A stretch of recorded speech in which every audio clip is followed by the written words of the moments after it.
Good morning students, welcome to all account Masterji YouTube channel. I am Noor sir. ધોરણ 12 વિષય અર્થશાસ્ત્ર, chapter number 1 અર્થશાસ્ત્રમાં આલેખ.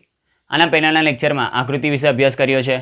આજે ખૂબ જ અગત્યનો એવો ટોપિક આલેખ વિશે અભ્યાસ કરીશું. રીકોલ કરી લઈએ. આકૃતિ એટલે સ્પષ્ટ માહિતીની ચિત્ર દ્વારા રજૂઆત એટલે આકૃતિ. પછી આપણે જોયું હતું સ્કેલ માપ. આકૃતિ દોરવા માટે સ્કેલ માપ જરૂરી છે. ત્યાર પછી જોયું હતું આંકડાશાસ્ત્રનું જ્ઞાન કે આકૃતિ દોરવા માટે આંકડાશાસ્ત્રનું જ્ઞાન જરૂરી નથી. પછી રજૂઆત, અસતત પ્રકારની માહિતીની રજૂઆત માટે આકૃતિ દોરવામાં આવે છે. ત્યાર પછી માહિતી સ્પષ્ટ હોય ત્યારે આકૃતિ દોરવામાં આવે છે. ત્યાર પછી ઉપયોગ, તો આકૃતિનો ઉપયોગ વિજ્ઞાપન કંપનીઓ આકર્ષણ ઊભું કરવા, રાજ્ય માહિતી પૂરી પાડવા અને સામાજિક સંસ્થાઓ જાગૃતતા ફેલાવવા માટે કરે છે. ત્યાર પછી જોયું હતું ગ્રાફ પેપર.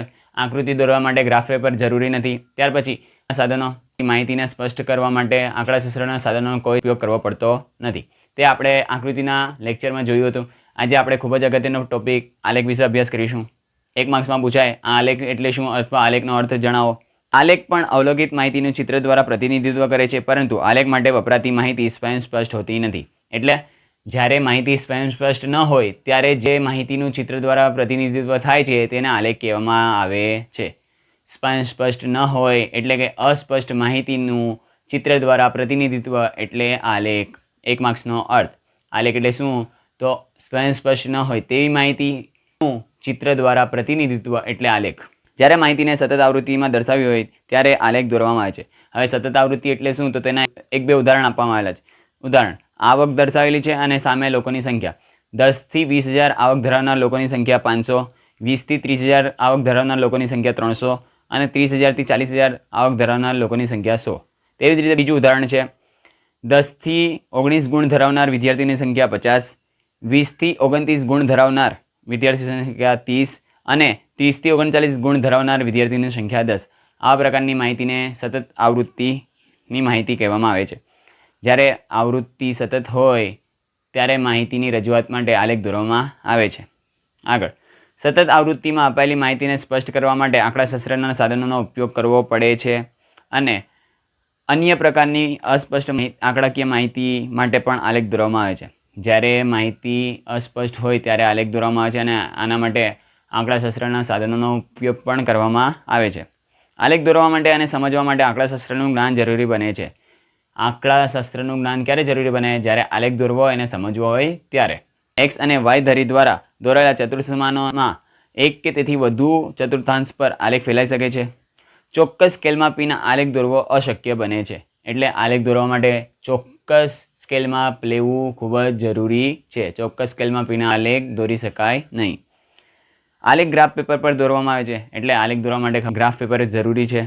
આગળ, આલેખનો ઉપયોગ સંશોધનકારો દ્વારા તથા ઉચ્ચ શિક્ષણમાં વધુ કરવામાં આવે છે. આલેખનો ઉપયોગ કોણ કરે? તો સંશોધનકારો અથવા તો નિષ્ણાંતો તેમજ ઉચ્ચ શિક્ષણમાં વધુ ઉપયોગ થાય છે. સામાન્ય પ્રજાને માહિતી આપવા માટે આલેખનો ઉપયોગ થતો નથી, કારણ કે તેના માટે આંકડાશાસ્ત્રનું જ્ઞાન ખૂબ જ જરૂરી છે. આલેખમાં આપણે જે મુદ્દા ભણી ગયા તે આવી રીતે છે, જ ક્લિયર કરવાના છે. સૌપ્રથમ અર્થ: અવલોકિત અસ્પષ્ટ માહિતીની ચિત્ર દ્વારા રજૂઆત એટલે આલેખ. કેવી માહિતી હોય? અસ્પષ્ટ. અવલોકિત અસ્પષ્ટ માહિતીની ચિત્ર દ્વારા રજૂઆત એટલે આલેખ. પોઈન્ટ નંબર 2, સ્કેલ માપ.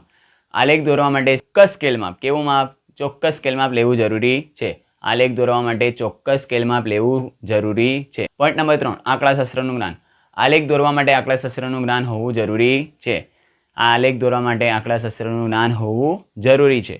પોઈન્ટ નંબર 4, રજૂઆત. સતત પ્રકારની માહિતીની રજૂઆત માટે આલેખનો ઉપયોગ થાય છે. કેવા પ્રકારની માહિતી માટે? તો સતત પ્રકારની માહિતી માટે. શેનો ઉપયોગ થાય? આલેખનો. સતત પ્રકારની માહિતીની રજૂઆત માટે આલેખનો ઉપયોગ થાય છે. પોઈન્ટ નંબર 5, માહિતી. જ્યારે માહિતી સ્પષ્ટ ન હોય ત્યારે આલેખ દોરવામાં આવે છે. માહિતી કેવી હોય? સ્પષ્ટ ન હોય ત્યારે શું દોરવામાં આવે? આલેખ. નેક્સ્ટ, ઉપયોગ. આલેખનો ઉપયોગ સંશોધનકારો અને શૈક્ષણિક સંસ્થાઓ કરે છે. આલેખનો ઉપયોગ કોણ કરે? તો સંશોધનકારો અને શૈક્ષણિક સંસ્થાઓ. Point number 7, graph paper. આલેખ દોરવા માટે ગ્રાફ પેપરનો ઉપયોગ જરૂરી છે. પોઈન્ટ નંબર 8, સાધનો. માહિતીને સ્પષ્ટ કરવા માટે આંકડાશાસ્ત્રના સાધનોનો ઉપયોગ કરવો પડે છે. સવાલ જવાબ. સૌપ્રથમ ક્વેશ્ચન નંબર 1, આલેખ એટલે શું? અવલોકિત અસ્પષ્ટ માહિતીની ચિત્ર દ્વારા રજૂઆત એટલે આલેખ. ક્વેશ્ચન નંબર 2, આલેખ દોરવા માટે શું જરૂરી છે? આંકડાશાસ્ત્રનું જ્ઞાન જરૂરી છે. ક્વેશ્ચન નંબર 3, આલેખ કયા પ્રકારના વિતરણ માટે દોરવામાં આવે છે? સતત પ્રકારના વિતરણ માટે.